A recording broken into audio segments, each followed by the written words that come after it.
Mae modd i ti ymweld â'r brifysgol yn ystod y cyfnod clirio.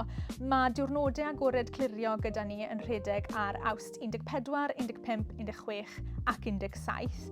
Maen nhw yn y prynhawn o 12 Mae angen i ti gadw dy le ar gyfer hynny, felly cofio fynd i'n wefan a cadw lle ar gyfer y diwrnod agored clirio. Mae'r diwrnodau yna yn arbennig ar gyfer myfyrwyr sydd eisiau dod i astudio gyda ni mis Medi hyn.